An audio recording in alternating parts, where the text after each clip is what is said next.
নমস্কার বন্ধুরা, সবাই কেমন আছো? আশা করি সকলে ভালো আছো। তো আজকে দেখো আমি মোচার চপের রেসিপি খুব সাধারণভাবেই শেয়ার করব, যদিও এটা শেয়ার করার কিছু নেই, খুবই সামান্য একটা রেসিপি, অনেকেই বানিয়ে থাকো প্রায় দিনই।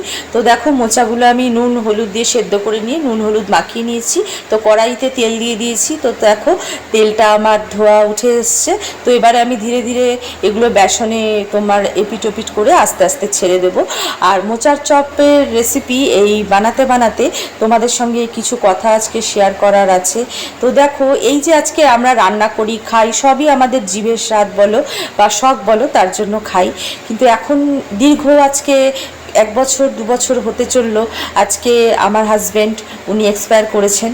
তো উনি এক্সপায়ার করার পর এখন আর বানাই, সবই খাই বা শেয়ার করি তোমাদের সঙ্গে, এই জন্যেই হয়তো বানাই। কিন্তু কিছু বানাতে গেলেই মনে পড়ে যে এই মানুষটা এটা ভালোবাসতেন বা ওটা খেতেন।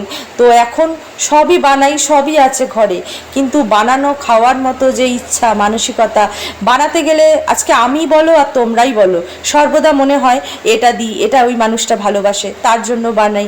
একার জন্য বানাতে খেতে অনেকেরই ভালো লাগে না, এটা হয়তো তোমাদের ক্ষেত্রেও আশা করি এক। তো এখন সবই বানাই, ভাবি যে মানুষটাই শুধু নেই আর সবই আছে। তো মোচার চপ বলো আর যে রান্নাই বলো হয়তো শেয়ার করি তোমাদের সঙ্গে আমি আমার মতো করে, কিন্তু সব কিছুর মাঝেও সেই মানুষটা, যে ভালোবাসার মানুষটা, যে খেতে ভালোবাসতো, তিনি আর নেই। তো আজকের মতো এখানেই শেষ করলাম। সকলে ভালো থেকো।